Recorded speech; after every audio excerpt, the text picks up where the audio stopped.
Hello again, everyone. This is Tony Nichols. I'm the senior pastor at Church Alive in Northwest Arkansas. Today I want to talk to you about launching into the deep. Launching into the deep.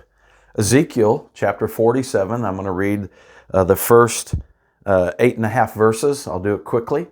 But if you want to open your Bible or you want to open your electronic device, Ezekiel chapter 47, and let's begin to read. Then he brought me back to the door of the house, and behold, water was flowing from under the threshold of the house toward the east. For the house faced east, and the water was flowing down from the right side of the house, from south of the altar. He brought me out by the way of the north gate, and led me around on the outside to the outer gate by way of the gate that faces east. And behold, water was trickling from the south side. When the man went out toward the east with a line in his hand, he measured 1,000 cubits, about 1,500 feet. And he led me through the water reaching the ankles. Again, he measured 1,000 and led me through the water reaching my knees. Again, he measured 1,000 and led me through the water reaching my loins or my waist. Again, he measured 1,000, and it was a river that could not be forded, for the water had risen enough water to swim in, a river that could not be forded. He said to me, Son of man, have you seen this? Then he brought me back to the bank of the river. Now when I had returned, behold, on the bank of the river there were very many trees on one side and on the other. Then he said to me, These waters go out toward the eastern region and go down into the Arabah. Then they go toward the sea, being made to flow into the sea, and the waters of the sea become fresh. It came about that every living creature which swarms in every place where the river goes will live. So I was a young boy, and I was forced to take those summer swim lessons. It did not matter if I wanted to take these lessons. My mother couldn't swim, but declared that her children would learn how to swim so they wouldn't drown in the bathtub. She really had a fear of water. I don't really like water as recreation. Sometimes my wife and I go to the beach and I may get in to cool off or whatever, but I'm not that guy that likes to just swim and be in the water all the time. So as I started these swim lessons, I'm probably 8 years old, and we started in the shallow end of the pool, walked down the steps and, maybe 2.5 feet, and we learned how to float and put our head underwater and all the things that went on. As the lessons progressed, the pool became deeper.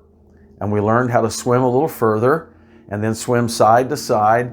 But still, I could almost touch the bottom. And if I had a problem, I could touch on my tippy toes or go down 6 inches and push back up. I still felt a sense of security and control.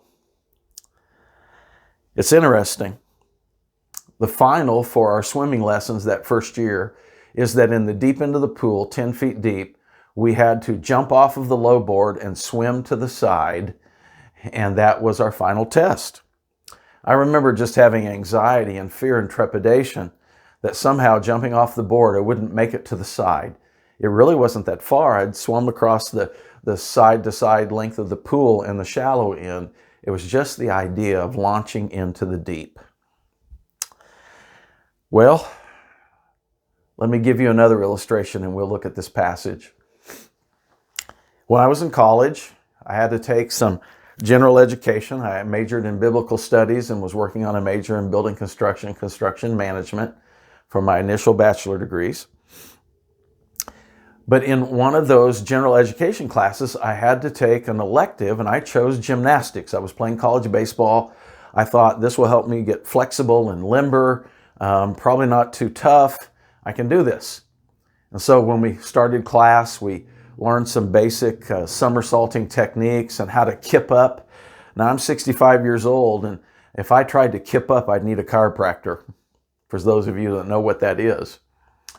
Pretty soon we were doing handstands against the wall and doing basically handstand push-ups. Pretty soon we were learning how to do a handstand and balance out on the mat. Eventually some forward and backward flips. Things that I never dreamed I could do. Then we graduated to the trampoline. And he taught us on the trampoline basic techniques of how to find our center of balance. And then we learned to do a backflip. Then we learned to do a forward flip. Then they had this belt that rotated, and had pulleys on the side, and you would do a front flip with a twist.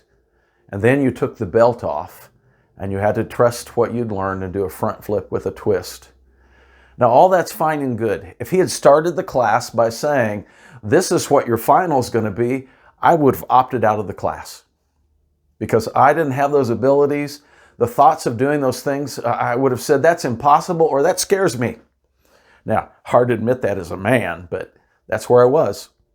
When we finished the 2 or 3 weeks on the trampoline, he said, this will be your final. He said, I'll give you 10 days to practice. And he said, and then we're going into the pool at John Brown University. And he said, and off the low dive, I want you to do a forward 1.5 flip with a twist. You see, if he had started there, I'd have quit. But this was the kicker. Then he said, I want you to climb up to the platform. And that platform was probably 16, 18 feet off the water. And he said, and I want you to walk out to the end, and I want you to do a handstand, and I want you to hold it for 3 seconds. And then I want you to kick over with your legs into a full frontward flip and dive into the water. Now, I practiced. There were a few times that I over-rotated, and I discovered that water is hard. It'll give you lots of a sting. And the back of my legs were red at times, but I learned. And when my test day came, I nailed the dive off of the low board, and then it was time to do the final dive off of the high platform. You know, the anxiety of that was much more difficult than the dive itself. But I climbed up there, did my handstand, and held it for 3 seconds. He blew the whistle, and over I went, and I completed the dive. I slightly over-rotated, and about half of my calves and my heels really stung. But I'd done it. It was over. I want to parallel that to this passage that I read you out of Ezekiel 47. Because if the Lord had said to this man, come, let's jump into this raging river, he probably would have said, not me. But God met him where he was. The river is the river of life that flows out from under the throne of God. And this is the temple that will be rebuilt at the end of time, right before Jesus returns. It's the millennial temple. And the water that flows out to the east will flow out to the Kidron Valley, which is between the Temple Mount in Jerusalem and the Mount of Olives. And then it flows through this Arabah. Arabah is this eroded kind of valley that is there because when they have massive rains, the water runs off and it creates an Arabah. Well, this particular Arabah is 21 miles long from the Temple Mount to the Dead Sea. You can read the rest of the passage and you'll see that's where this is headed. But this is what God did. He said to this man, Ezekiel, get in the water ankle deep. You see, the Lord speaks to you something as far as ministry or someone he wants you to share with or maybe something he wants you to give or whatever. And it's a challenge of faith. And if he told you the deep end and where you were going to really end up, you wouldn't get started. What he does is he invites you to take that first step of faith and it wets your ankles. But I want you to notice something. They walked together in the river, gradually deeper and deeper. They didn't get out of the river. They stayed in the river, and they walked that 1,500 feet, those 1,000 cubits, and pretty soon it was knee deep. Now, if you've ever been in a moving river, when you get about knee deep, you can begin to feel it, but you still have control.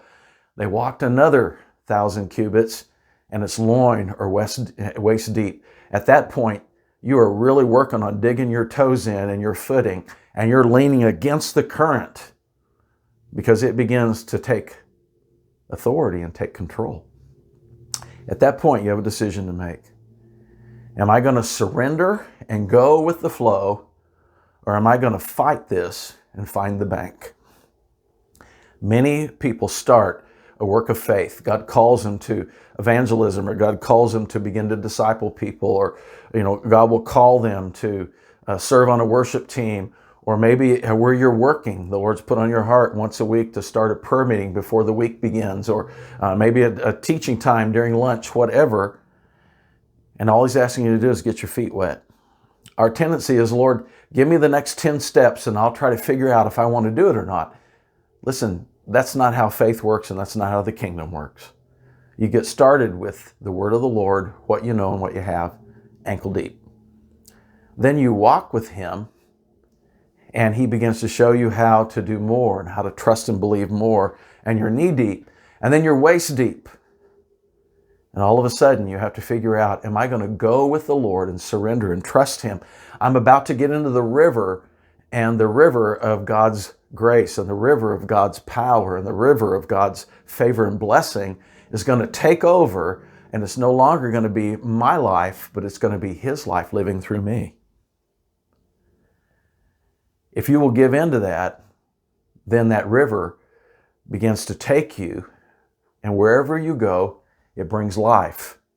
As it goes down that desert Arabah, there's these trees on each side that are bearing fruit every month to bless and feed people. This river flows into the Dead Sea, which has no life in it. I've been there, been to Israel twice. The second time I went, I had on some swim trunks. I'm sitting in this water that's so filled with salt and chemicals you can't sink. And I'm literally sitting with my tail end in the water and my knees bent reading the Jerusalem Post, and I did it as a joke. But this is what God says: when my river of life comes and you get in the river, I'm going to turn the Dead Sea into a sea that's so teeming with fish, like the Mediterranean, fish of every kind, that you'll be fishing out of there with abundance.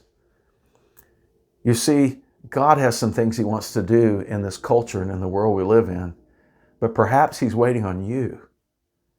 He's waiting on you to get your feet wet, get up to your knees in your waist, get in the flow, and go to places that are dead and people who are dead and bring life. That's the will of God. We have to answer a question: what keeps us from giving ourselves to the will of God? What keeps us from taking those steps of faith? Sometimes it's fear. Sometimes it's selfishness. Sometimes we want all of God's blessing, but just to serve Him in a token way. And you won't have those blessings unless you more and more learn to surrender. There's nothing like finding and fulfilling the will of God for your life. There's no greater place of joy. There's no greater place of fruit that remains. And there's two kinds of tired. There's a tired that comes from being bored in life and doing things our own way. And there's a tired that comes when we are doing the will of God. It's very fulfilling, and it's a good tired. And when you learn to carry out the will of God, He will refresh you and you'll recover, and you'll be excited about doing it again. So many of us had those swimming lessons. We started on the shallow end, but we grew to the place that we would dive off the board into the deep end, and we could swim to the side. And we look back and say, why did I worry about that? That wasn't nearly as difficult as I thought it would be. Come grow with the Lord, and what looks impossible now will become possible with Him, and you will be right in the midst of it. Thanks for your time today. God bless.